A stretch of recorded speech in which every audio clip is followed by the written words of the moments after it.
The meeting between humans and Rakthul took place in the ruins of an ancient space station at the edge of known space.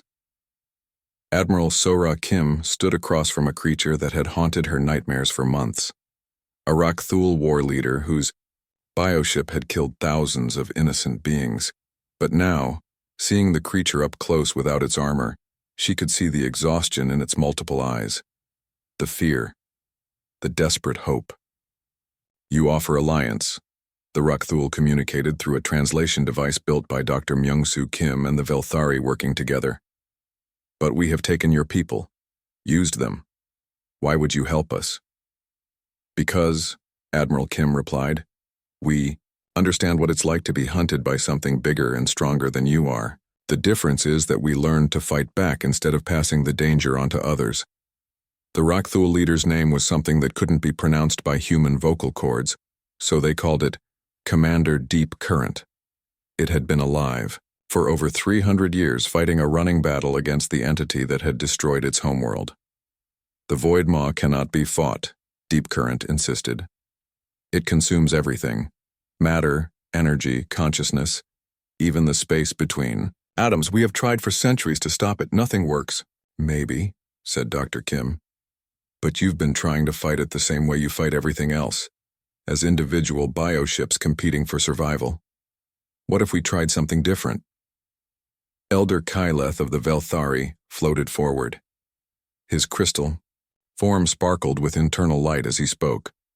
"Commander Deep Current, your people and mine have been enemies. But now we face something that threatens all life in the galaxy. Perhaps it is time to try what neither of us has attempted before: true cooperation." The negotiations took 3 days.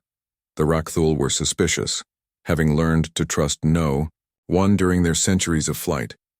The other alien species were terrified, having suffered under Rakthul attacks for so long. But gradually, a plan took shape. "The Void Maw feeds on despair and conflict," explained Dr. Kim to the combined fleet commanders. "Every time civilizations fight each other, it grows stronger. Every time someone gives up hope, it moves a little faster." "So how do we fight something that gets stronger when we fight?" asked Captain Jinny Song. "We feed it something it can't digest," replied Elder Silmoth. "Hope, unity, the kind of defiant joy that only comes from refusing to surrender, even when defeat seems certain." The combined fleet that assembled at the Galactic Rim was unlike anything in history. Human warships flew alongside Rakthul biovessels.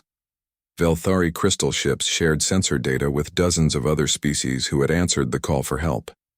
Even some of the peaceful races that had never built weapons before sent their research vessels to assist.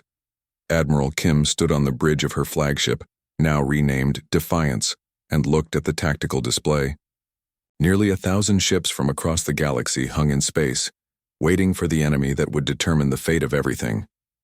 "Admiral," reported Captain Sung-Ho Park from the experimental vessel Last Stand, "long-range sensors are picking up gravitational distortions. The Void Maw is approaching. What came out of deep space was worse than anything they had imagined. The Void Maw wasn't just a hole in reality. It was an infection in the universe itself. Space twisted and warped around it.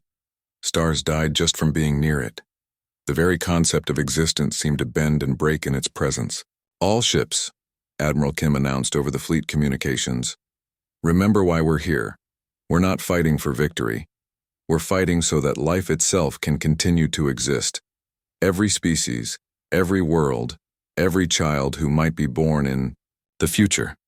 They're all counting on us." The Void Maw began its attack by simply existing. Ships at the edge of the fleet started to break apart, not from weapons fire but from the sheer wrongness of the entity's presence. Reality itself was trying to flee from the thing. "First wave engage," ordered Admiral Kim. The Rakthul bioships led the attack, their living hulls better able to adapt to the reality distortions than mechanical vessels. But even they began to suffer as they got closer to the Void Maw. Their organic systems started to shut down, overwhelmed by the entity's presence. "Second wave, support the bioships," called out Captain Song. Human destroyers moved in to cover the retreating Rakthul vessels, their crews pushing their ships far beyond safe operational limits.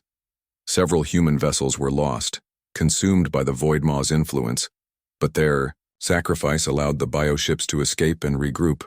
"It's not working," reported Commander Deep Current. "The Maw is too strong. We cannot damage something that exists outside normal spacetime." But Dr. Kim had an idea. "What if we're not trying to damage it? What if we're trying to confuse it?" "Explain," demanded Admiral Kim. "The Void Maw feeds on negative emotions and despair. But what happens when we feed it something completely opposite? What happens when we show it something it has never encountered before?" Lieutenant Commander Hyojin Lee, piloting one of the fastest human fighters, volunteered for the most dangerous mission in galactic history. Her small ship was loaded with a special payload, recordings of every act of kindness, every moment of joy, every expression of love and hope that had been collected from across the galaxy. "Are you sure about this, Commander?" asked Admiral Kim over the communication system. "No, ma'am," Lee replied with a grin that could be heard in her voice. "But being sure is overrated. Sometimes you just have to fly into the impossible and see what happens." Her fighter streaked toward the Void Maw at maximum speed. The reality distortions around the entity tried to tear her ship apart, but human engineering and sheer stubborn determination kept it flying. As she got closer to the Void Maw, Lee began broadcasting the recordings on all frequencies. The sounds of children laughing, music from 100 different worlds, the voices of beings declaring their love for each other. The cheers of crowds celebrating life itself. The effect on the Void Maw was immediate and dramatic. The entity began to convulse, its perfect darkness flickering with strange colors. For the first time in its existence, it was trying to consume something that was purely positive, and it couldn't process the information. "It's working," shouted Dr. Kim. "The Void Maw doesn't know how to handle pure positive emotions." But Lee's ship was breaking apart under the stress. "Admiral," she called over the radio, "I can't maintain this much longer. The ship is falling apart." "Commander, get out of there," ordered Admiral Kim. "Negative, ma'am. Someone has to keep feeding this thing happiness until it chokes on it. Besides," she added with a laugh, "I always wanted to be the person who killed a cosmic horror with a recording of birthday parties." Her ship exploded in a brilliant flash of light, but instead of being consumed by the Void Maw, the explosion seemed to cause the entity pain. It recoiled, its perfect darkness now shot through with streams of light. "All ships," called out Admiral Rian Moon from her position near the entity, "follow Commander Lee's example, broadcast everything positive you can think of." Across the fleet, every ship began transmitting. The Rakthul shared memories of their homeworld before it was destroyed, images of beauty and peace. The Velthari broadcast their crystalline music that could make listeners weep with joy. Humans shared recordings of Earth's natural wonders and the laughter of their children. The Void Maw began to retreat, unable to consume the flood of positive emotions. But it wasn't defeated. It was learning. Admiral Kim could see it adapting, trying to figure out how to digest hope itself. "It's going to adapt," she realized. "We have maybe minutes before it learns how to feed on positive emotions too." That's when Admiral Moon made her decision. "All ships, this is Admiral Moon. I'm taking the Indomitable on a direct course for the Void Maw's center. Keep broadcasting. Don't let it figure out how to eat hope." "Admiral Moon, no," called Admiral Kim. "You'll be destroyed." "Maybe," Moon replied calmly, "but I'm betting that thing has never tried to digest a human who refuses to give up. Let's see what happens when it tries to consume someone who gets more dangerous when they're dying." The Indomitable accelerated toward the Void Maw at ramming speed. As it approached the entity, Admiral Moon began broadcasting on all frequencies. Not recordings, but her own voice, speaking directly to the cosmic horror. "You want to know what humans are?" she called out. "We're the species that looked at a world trying to kill us and decided to make it our home. We're the people who see impossible odds and call them a challenge. You think you can consume us? Try it. But remember, we're deathworlders. We don't die easy." The Indomitable struck the Void Maw at the exact moment Admiral Moon spoke her final words, "And we never, ever give up." The explosion was visible from several star systems away. But more importantly, it did something unprecedented. It gave the Voidmaw indigestion. The entity began to convulse violently, trying to process the consciousness of someone who had faced death with defiance instead of despair. It couldn't understand how to consume someone who saw destruction as just another problem to solve. The Voidmaw began to retreat, not just from the fleet, but from reality itself. It withdrew into the spaces between dimensions, apparently deciding that a universe full of beings like humans was too dangerous to consume. In the aftermath of the battle, representatives from across the galaxy gathered to establish the new galactic. 3 weeks after the multi-system victory, Admiral Sora Kim stood in her command center studying intelligence reports that made her blood run cold. The Rakthul weren't retreating, they were regrouping. Worse, they were calling for reinforcements from the deep regions of space that no one had ever explored. "How many more of them are out there?" she asked Dr. Myung-Soo Kim. The scientist looked exhausted. He had been analyzing captured Rakthul biomatter for days without sleep. "Based on the genetic patterns I'm seeing, ma'am, there could be thousands of bioships, maybe tens of thousands." "That's impossible. How could a fleet that large stay hidden?" "They weren't hiding, Admiral. They were running." The room fell silent. Running? The Rakthul were the most feared force in the galaxy. What could be so dangerous that it would make them run? "Dr. Kim," said Admiral Kim slowly. "What are they running from? I don't know. But whatever it is, they've been fleeing from it for a very long time. The biomatter shows signs of constant stress adaptation. These creatures have been in survival mode for centuries." Admiral Kim made a decision that would have seemed insane to any other military commander in galactic history. "We're going after them." "Ma'am." Captain Jin Song looked shocked. "Go after them where?" "To their source. If we're going to end this threat permanently, we need to find out where they're coming from and why they're doing this." "Admiral," said General Minho Choi over the communication system from Earth, "that would mean traveling into completely unknown space. We have no maps, no support, no way to get back if something goes wrong." "We also have no choice," Admiral Kim replied. "If we wait for them to bring their full force to bear, every civilized world in the galaxy will fall. We end this now, or we don't end it at all." She turned to Captain Byung-ho An, commander of the stealth ship Prometheus. "Captain, your ship is the fastest and most advanced scout vessel in the fleet. I need you to track the retreating Rakthul ships and find their home base." Captain An nodded grimly. "Understood, ma'am. When do we leave?" "Immediately. Take your best crew and enough supplies for a long journey. And Captain, if you find something we can't handle, don't try to be heroic. Run back here and warn us."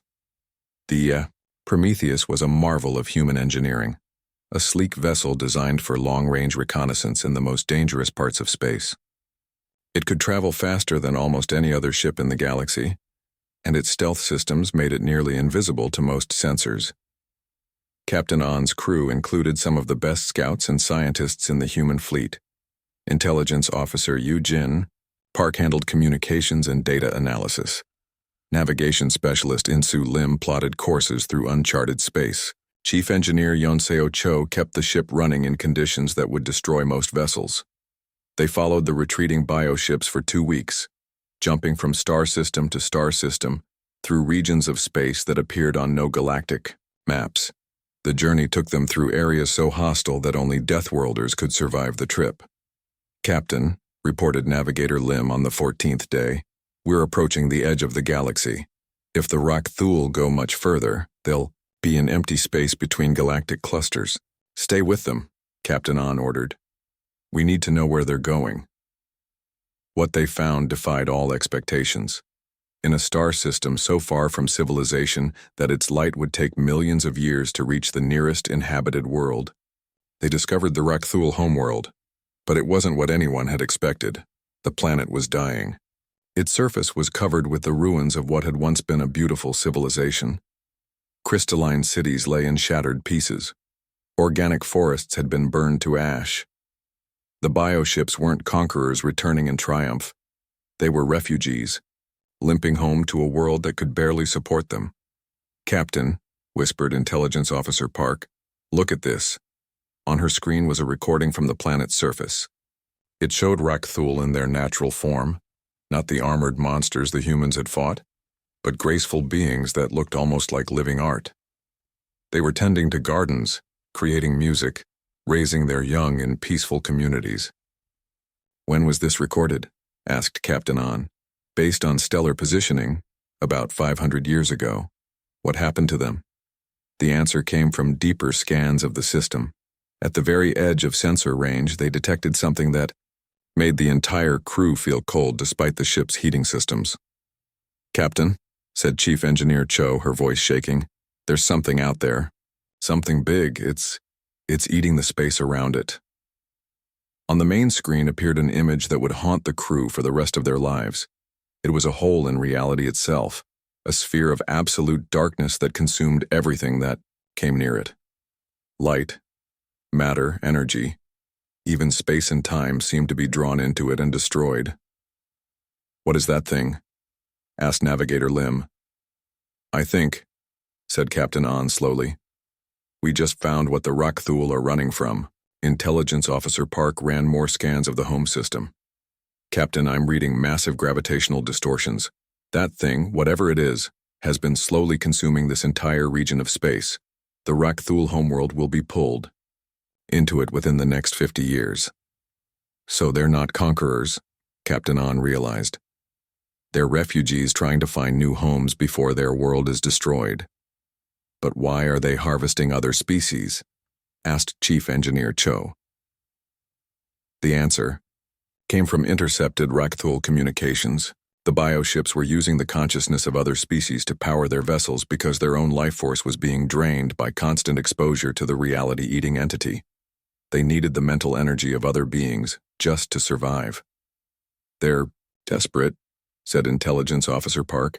They're doing horrible things because they don't see any other choice. Captain On stared at the image of the dark entity. We need to get this information back to Admiral Kim immediately. But as the Prometheus prepared to leave, their sensors detected something new. The reality eater was moving. It was following the path the Rakthul had taken, consuming star systems one by one as it pursued them across the galaxy. Captain, said Navigator Lim, if that thing keeps moving in this direction, it will eventually reach civilized space. Captain On finished. Everything, every world, every species, every living thing in the galaxy will be consumed. The journey back to Lumivel took only 1 week at maximum speed, but it felt like a year.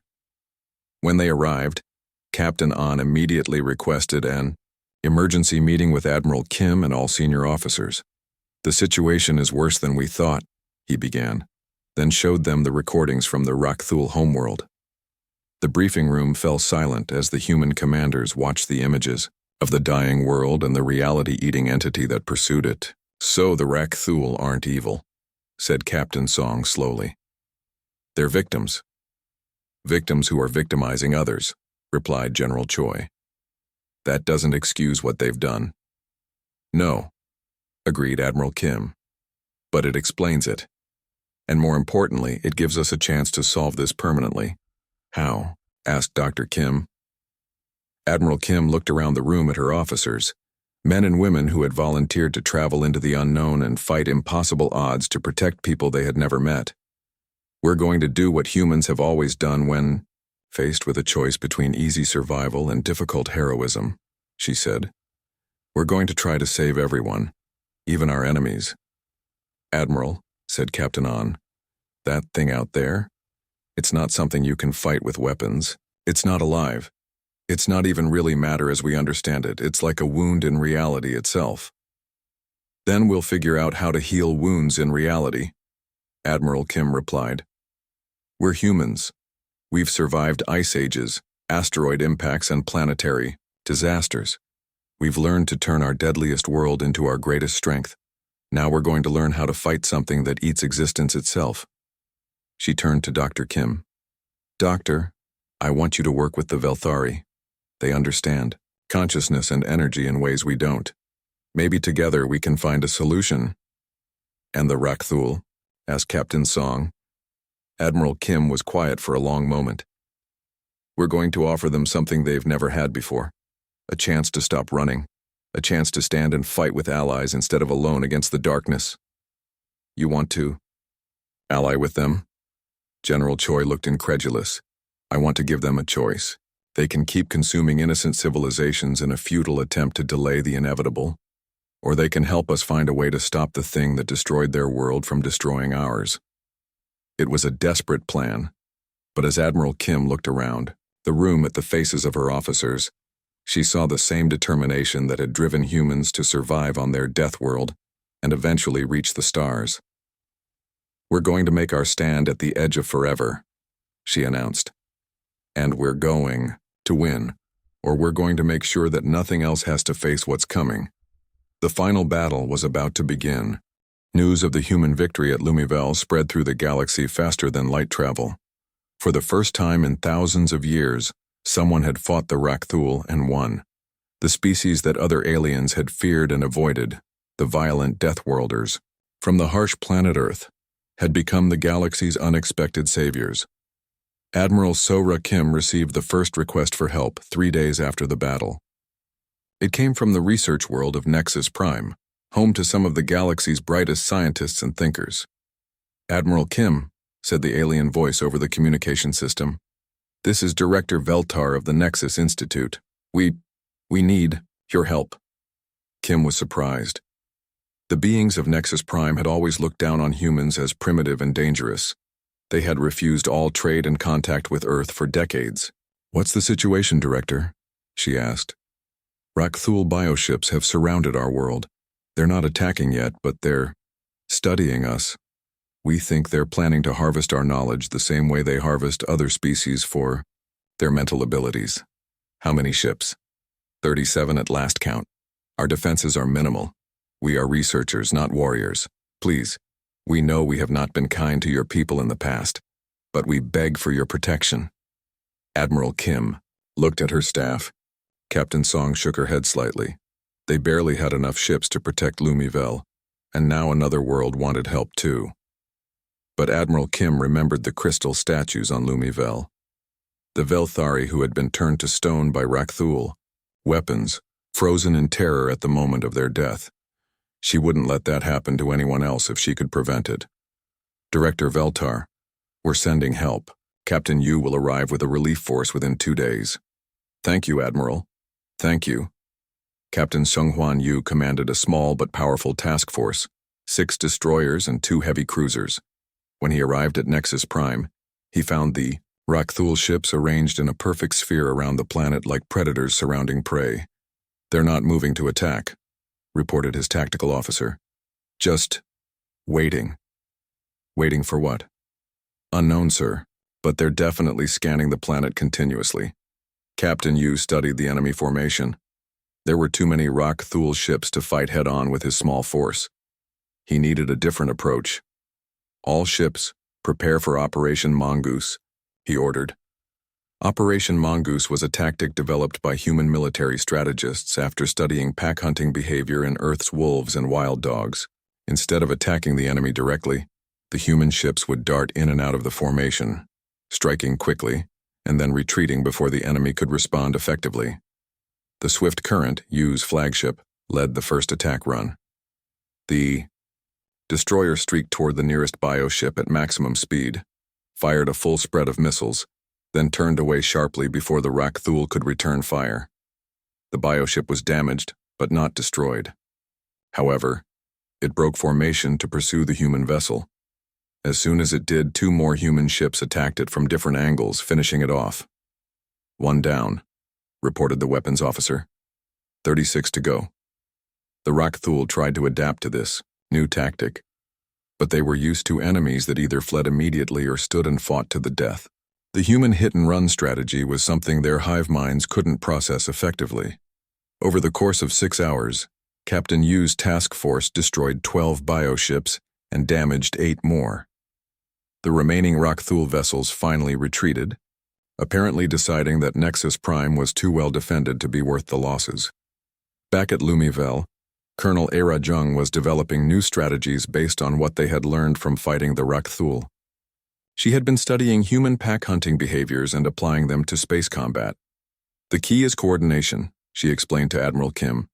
Individual Rakthul ships are powerful, but they don't work together very well. They're like a bunch of big predators competing for the same prey. But human ships can coordinate like a wolf pack. Show me what you mean. Colonel Jung activated a holographic display that showed a simulated battle. Watch this. When wolves hunt a large animal, they don't all attack at once. Some drive the prey toward the others. Some cut off escape routes. Some wait for the perfect moment to strike. The simulation showed human ships using similar tactics against bioships. Some vessels would distract the enemy, while others moved into attack positions. When the Rakthul ships tried to adapt to one threat, they would be vulnerable to attack from another direction. It's called Protocol Reaper, Jung continued. We sacrifice individual ship safety for the good of the pack. Each ship is willing to take risks to help the others succeed. Admiral Kim nodded. The Rakthul won't understand that. Their bioships are individuals competing with each other. They can't imagine sacrificing themselves for the group. Exactly, and that's our advantage. Meanwhile, Dr. Myung-Soo Kim was working on another problem. The bioships could adapt to most types of weapons, but there had to be limits to their ability. I think I found something, he reported to Admiral Kim. The Rakthul adaptation system is based on survival instincts. It tries to protect the ship from damage by changing the hull properties. So it's reactive, not predictive. It can only adapt to threats it has already experienced. If we can hit them with something completely new, something they've never encountered before, they won't be able to adapt in time. Dr. Kim pulled up his research data. I've been studying human immune system responses. When our bodies encounter a new disease, they sometimes overreact and cause more damage to themselves than the disease would have. You think we can make the bioships overreact? Exactly. If we can trigger their adaptation systems with multiple, different threats at the same time, they might adapt incorrectly and actually make themselves more vulnerable. The opportunity to test this theory came sooner than expected. A distress call arrived from 3 different worlds at once. The Rakthul were launching coordinated attacks across a wide area, apparently trying to overwhelm any potential human response. They're learning too, Admiral Kim realized. They know we can beat them in individual battles, so they're forcing us to spread our forces thin. What do we do? Asked Captain Song. Admiral Kim looked at the star chart showing all the worlds under attack. There were too many to save with conventional tactics. But maybe they didn't need to use conventional tactics. We're going to try something that no military commander in galactic history has ever attempted, she said. We're going to save all of them at once. She called together every ship captain in the fleet for an emergency meeting. When they were all assembled in the Indomitable's main briefing room, Admiral Kim laid out her plan. We're going to split our forces into multiple small groups. Each group will use Protocol Reaper tactics to defeat superior enemy numbers. At the same time, Dr. Kim's immune overload weapons will cause the bioships to adapt incorrectly. Ma'am, said Captain Han from the Relentless, that's incredibly risky. If any of our groups gets overwhelmed, then they'll fight to the last ship and take as many enemies with them as possible, Admiral Kim replied firmly. That's what humans do. The room fell silent. Every captain understood what she was asking. They might not survive this battle, but they also understood why it was necessary. The galaxy is watching us, Admiral Kim continued. For thousands of years, other species have seen humans as dangerous primitives who should be avoided. Now they're asking for our help because we're the only ones willing to fight the monsters. If we succeed here, we prove that being from a death world doesn't make us evil. It makes us the protectors of those who can't protect themselves. Captain Song stood up. Admiral, the Indomitable volunteers for the most dangerous assignment. So does the Relentless, added Captain Han. One by one, every captain in the room volunteered for the mission. They knew the risks, but they also knew what was at stake.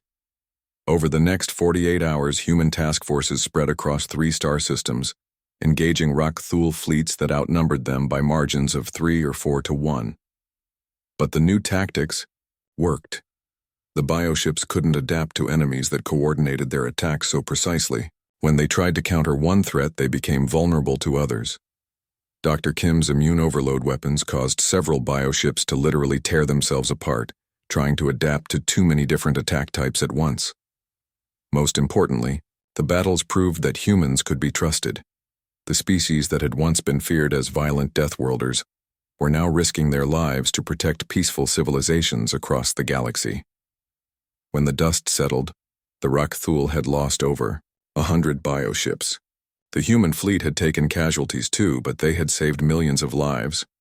Elder Kyleth, watching the battles from Lumivel, spoke to Ambassador Yoon as the human ships returned victorious. "We were wrong about your people," he said. "We thought deathworlders were dangerous because they were evil, but you are dangerous because you refuse to let evil win."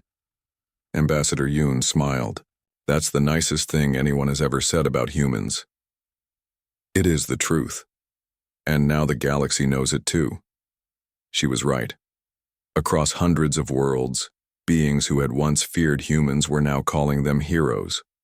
The Deathworlders had become the galaxy's protectors, and there was no going back. The first shot of the battle came from the Rakthul.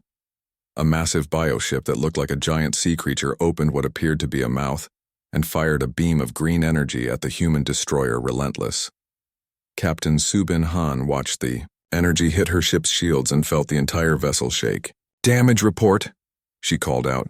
"Shields down to 60%, replied her weapons officer. "But they're holding, ma'am." Captain Han smiled. Human shields were designed to handle the worst punishment that Earth's violent space could throw at them. Solar storms, asteroid impacts, and radiation bursts. They were tougher than most alien species expected. Return fire. All weapons. The Relentless opened up with everything it had. Railgun rounds traveled at incredible speed toward the bioship. Energy weapons lanced out like deadly lightning. Missiles streaked through space, leaving trails of fire behind them. The Rakthul ship tried to adapt.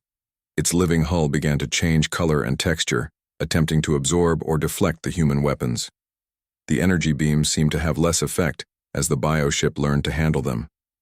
But the railgun rounds were different. These were simple chunks of metal fired at tremendous speed. There was nothing for the alien ship to adapt to, just raw kinetic force punching through its hull like bullets through paper. "Direct hits," reported the weapons officer. "The bioship is bleeding some kind of fluid into space." More Rakthul ships moved to attack the human fleet. Captain Jinnae Song, commanding the flagship Indomitable, found herself facing 3 of the largest bioships at once. "Evasive maneuvers," she ordered. "Don't let them surround us." The Indomitable was a big ship, but it moved like a fighter. Human ships were built to be tough and fast, designed for the kind of brutal space combat that happened around Earth's dangerous asteroid fields. The Rakthul ships fired their green energy beams, but Captain Song's pilot was already moving. The beams missed, striking empty space where the Indomitable had been a moment before. "Now," Captain Song called out. "Full broadside." The Indomitable's entire side opened up with weapons fire. Dozens of railgun turrets spoke at once, sending a wall of metal toward the bioships. The aliens tried to adapt again, but there were too many impacts happening too fast. Their living hulls began to tear and rupture. Down on Lumivel's surface, Major Wu Jin Nam was leading the first ground assault. The Rakthul had landed several biopods near the Crystal City, and things that looked like giant insects were coming out of them. "Contact front," shouted Sergeant J. Ho Shin. "Multiple hostiles approaching." The Rakthul ground forces were terrifying to look at.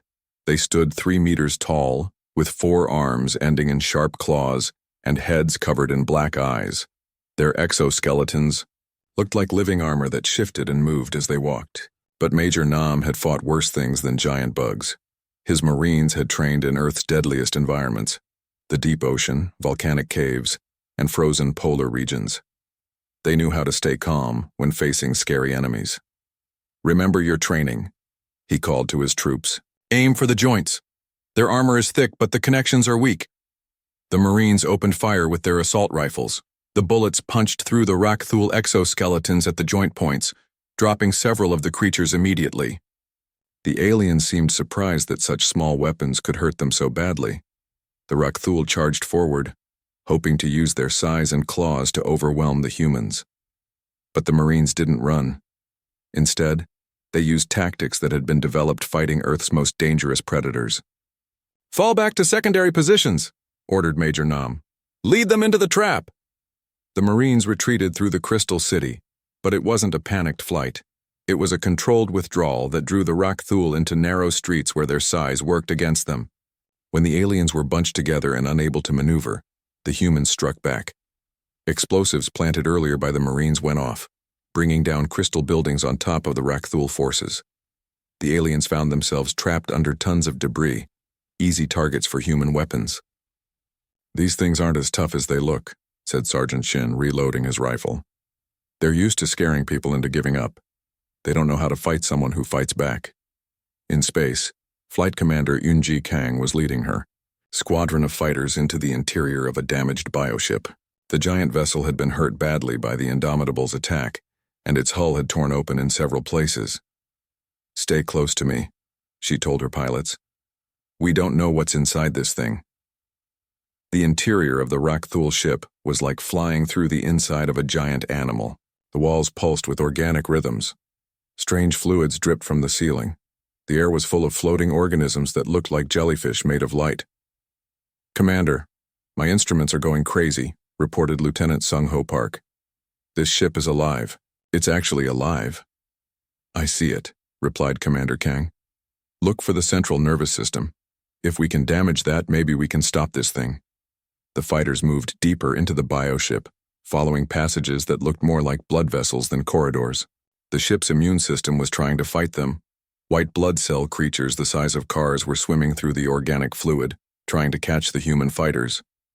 But humans had evolved to be three-dimensional thinkers. Life on Earth required understanding up and down as well as forward and back. The ocean depths, mountain heights, and forest canopies had taught humans to think in all directions at once.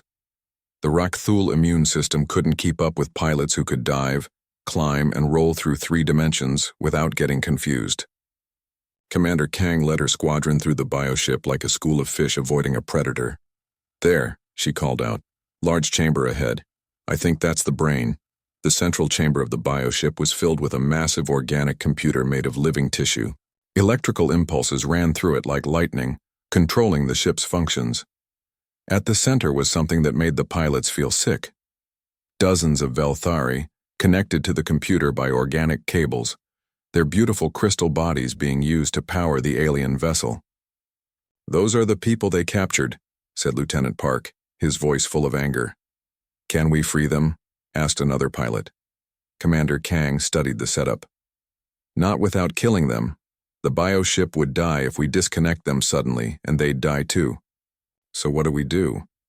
Commander Kang thought about it for a moment. Then she smiled grimly. "We give this thing indigestion." She ordered her squadron to target the organic computer itself, but not to destroy it completely. Instead, they began feeding it contradictory information by damaging specific neural pathways. The bioship began to behave strangely. It started flying in circles. Its weapons fired at random targets. Its hull began to change colors rapidly, as if it couldn't decide what it wanted to look like. "It's confused," reported Lieutenant Park. "The brain is getting mixed signals." Outside the bioship, Admiral Kim watched as the massive vessel began to drift aimlessly through space, no longer able to coordinate with the other Rakthul forces. "Whatever Commander Kang did in there, it worked," said Captain Song. "That ship is out of the fight."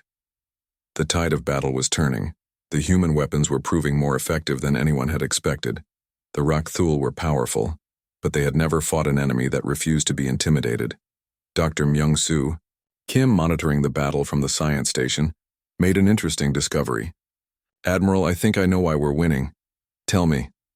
"The Rakthul ships adapt to threats by analyzing them and developing countermeasures, but they're programmed to expect enemies to retreat when they start taking damage. When a species realizes they're losing, they usually surrender or run away, but humans don't do that." "Exactly. We get more dangerous when we're hurt. We fight harder when things look hopeless.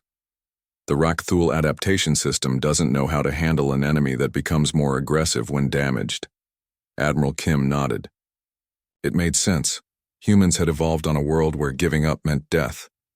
They had learned that the only way to survive was to keep fighting no matter how bad things looked. So they're trying to adapt to an enemy that doesn't follow their rules, she said. Yes, ma'am. And it's driving their bioships crazy trying to figure out what we'll do next. The battle continued for 6 hours. When it was over, half of the Rockthul fleet was destroyed or disabled. The remaining bioships retreated to the edge of the star system, apparently trying to figure out what had gone wrong. On the surface of Lumivel, Elder Kyleth watched human medics treating wounded Velthari who had been rescued from the bioships. The humans were gentle with the crystal beings, despite their reputation as violent deathworlders. I do not understand, he told Ambassador Yoon.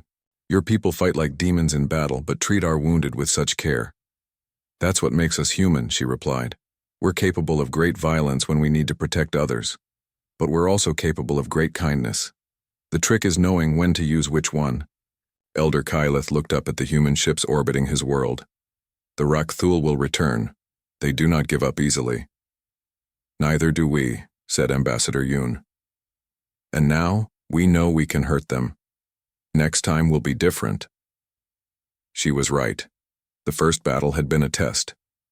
The Rockthul had learned that humans were dangerous, but humans had learned.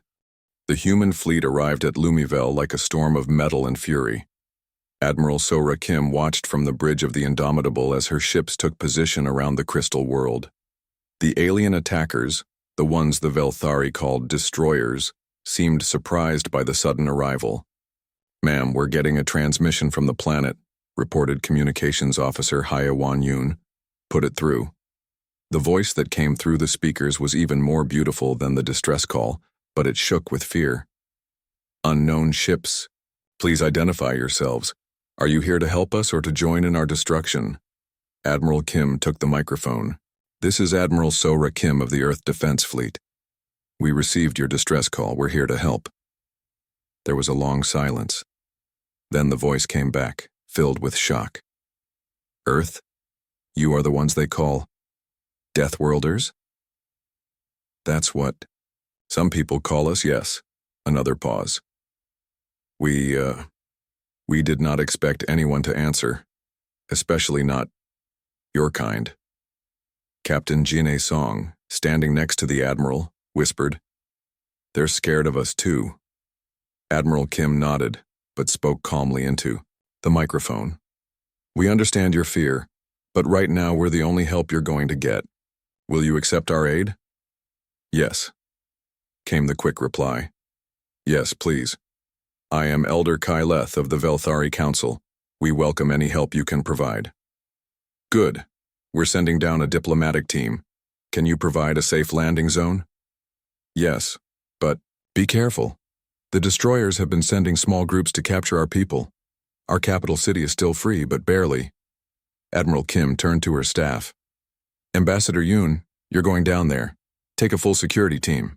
Ambassador Hyewan Yoon had been trained for first contact situations, but she had never expected to meet aliens who were more afraid of humans than humans were of them. As her shuttle approached the crystal city on Lumivel's surface, she could see the beauty of Velthari architecture.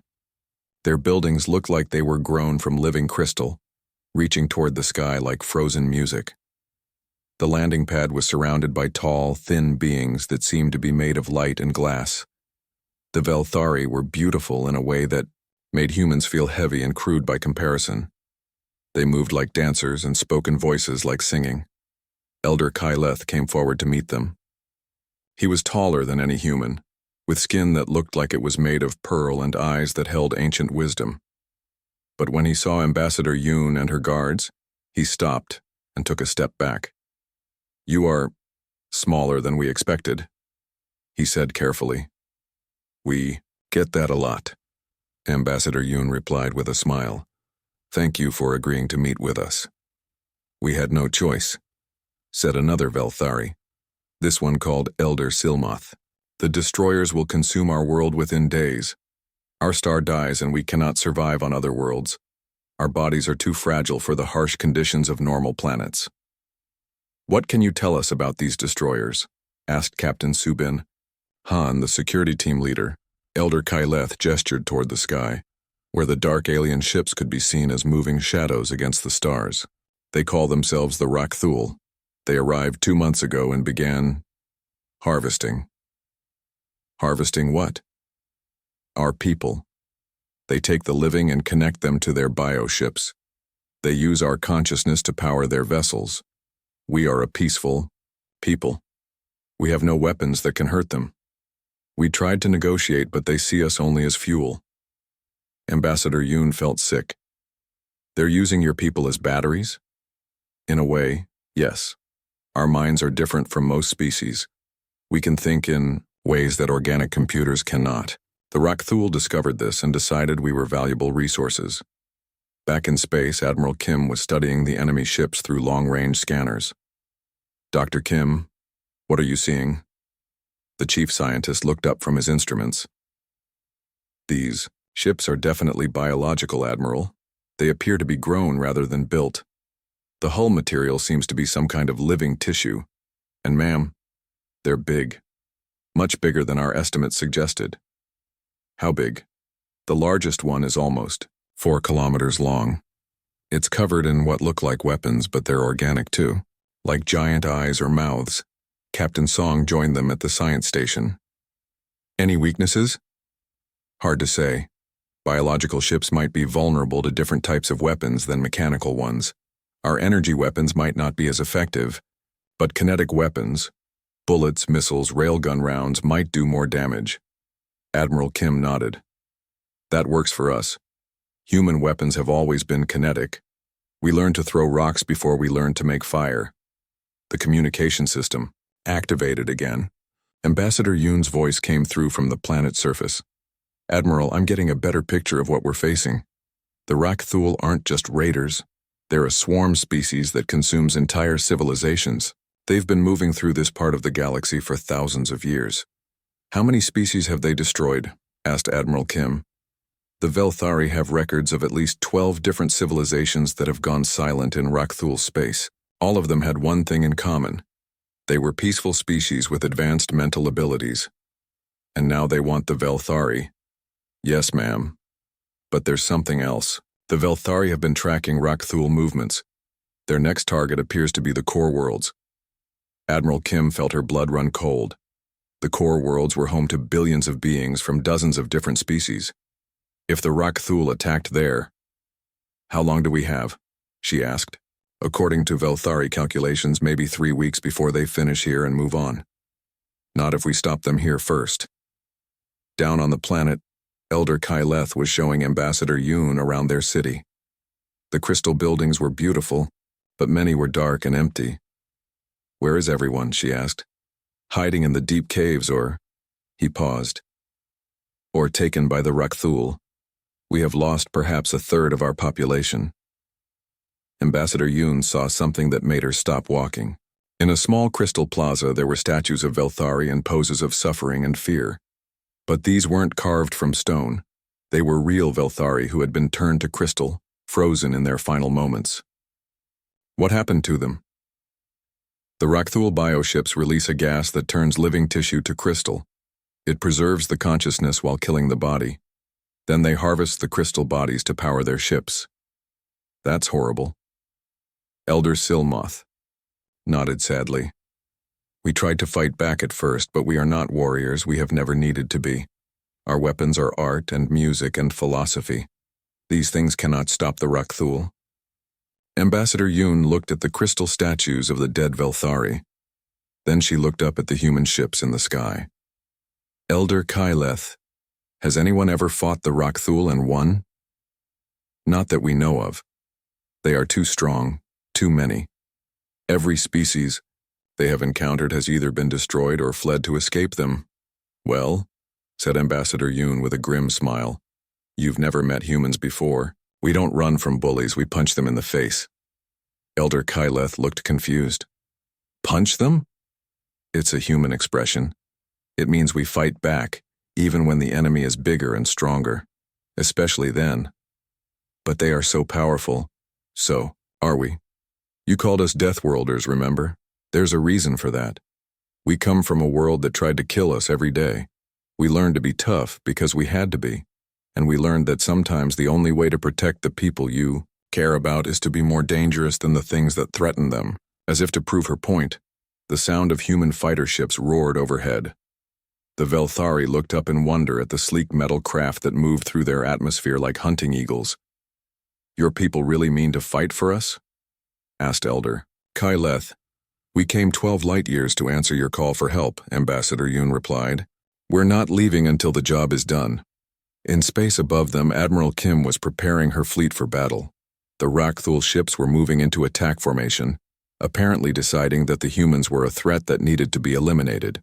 "All ships, this is Admiral Kim," she announced over the fleet communications. "We came here to protect innocent people from monsters. The monsters want to fight. Let's give them one they'll never forget." The battle for Lumivel was about to begin. The stars looked cold and distant through the viewing window of the Earth Defense Fleet ship Vigilant. Commander Taemin Park stood alone on the bridge, watching space for any signs of trouble.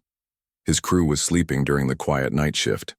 Nothing ever happened out here in the empty space between star systems. That changed when the communication system started making loud warning sounds. "Sir," called out Lieutenant Eugene Park from her station. "I'm getting a signal. It seems strange."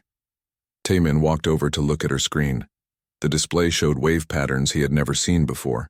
The signal was jumping between different frequencies like it couldn't decide which one to use. "Where is it coming from?" he asked. "The outer rim, sir, about 12 light years away, but sir, this isn't using any communication method I know." The signal suddenly became clear. A voice spoke in broken galactic standard, the common language used for trade between different alien species. The voice was beautiful, but scared. "Please, anyone who hears this, we need help. We are the Velthari of Lumivel, the destroyers. Come for us. Our world dies. We cannot fight them. Please, if there are any warriors in the galaxy who would help those who cannot help themselves." The message repeated 3 times, then stopped.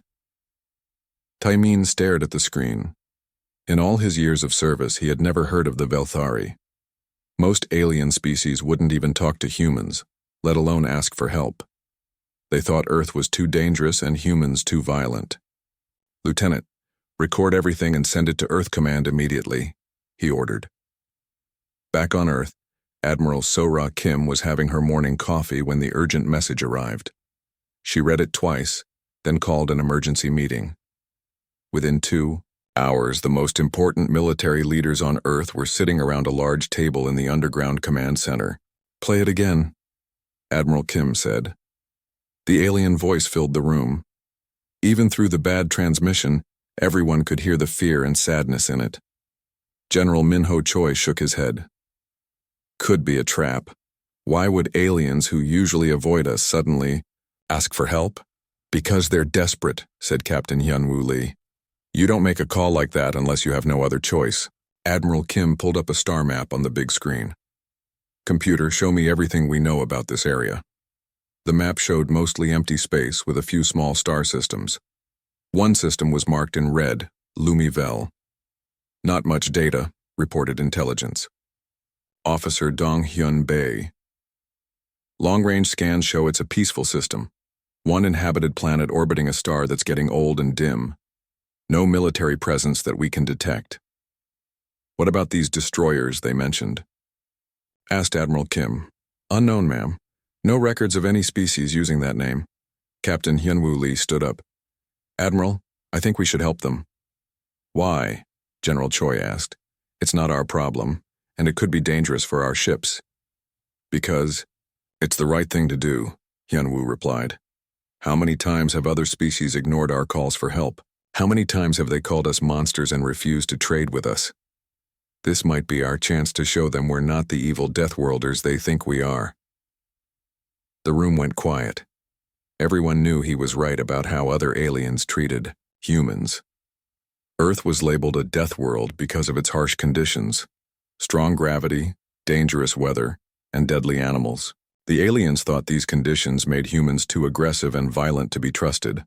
Admiral Kim walked to the big viewing window that looked out over Earth's blue oceans and white clouds. "Dr. Myung-Soo Kim, what's your opinion?" The chief scientist cleared his throat. The signal technology is very advanced, more advanced than ours.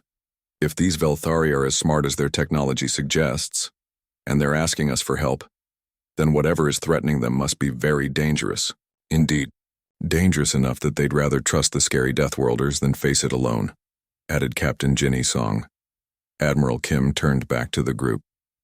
General Choi, how quickly can we prepare a response fleet? If we use everything we have? 48 hours for a small force. A week for something big enough to make a real difference. Make it big, Admiral Kim decided. If we're going to do this, we do it right. Captain Song, you'll command the flagship. Captain Lee, you'll lead the advanced scouts. I want our best people on this. Ma'am, said General Choi carefully. What if this really is a trap? What if we're flying our entire fleet into an ambush? Admiral Kim smiled, but it wasn't a happy smile. General, we're humans from Earth. We evolved on a world where everything tries to kill us. We survived ice ages, volcanic eruptions, and asteroid impacts. We learned to hunt animals bigger and stronger than us. We learned to work together when things got bad. If someone wants to set a trap for us, they picked the wrong species. Besides, added Captain Song, they called us Deathworlders for a reason. Maybe it's time to show the galaxy what that really means. Over the next week, Earth's shipyards worked around the clock. The fleet that took shape was impressive. 12 heavy battle cruisers, 40 destroyers, and dozens of support ships. The flagship Indomitable led them all, its dark hull covered in weapons and armor. The Velthari sent 3 more messages during that week. Each one sounded more desperate than the last. The star around their world was dying faster than they had expected. They had maybe a month before their planet became too cold for life. But there was something else in the latest message that worried. Admiral Kim. The Velthari mentioned that the destroyers were not just taking their world, they were taking their people too. For experiments. That changes things, she told her staff. This isn't just about saving a planet. It's about saving people from something that wants to use them. Captain Taman Park's ship was the first to reach the edge of Velthari space. What he saw through his telescope made him call Admiral Kim immediately. Ma'am, you need to see this. The image appeared on screens across the fleet. Lumivel was a beautiful crystal world that sparkled in the light of its dying red star. But surrounding it were dark shapes. Dozens of strange ships that looked more like living things than machines. Those aren't normal ships, reported Dr. Kim over the communication system. They appear to be grown rather than built, biological in nature. How big are they? Asked Admiral Kim. The largest is about 3 times the size of our biggest ship. There are at least 50 of them. Admiral Kim looked at the image for a long moment. The alien ships looked dangerous and wrong somehow, like predators waiting to feed. All ships, prepare for battle, she announced. We came here to answer a distress call. We're going to do exactly that, no matter what's waiting for us. As the human fleet moved toward Lumivel, Captain Song noticed something strange on her sensors. Admiral, I'm reading energy signatures from the planet. It looks like there are still people alive down there. Good, Admiral Kim replied. That means we're not too late. Behind them, Earth's most powerful warships followed in formation. They were carrying humanity's answer to the desperate alien call for help. The Deathworlders were coming, and they were bringing everything they had.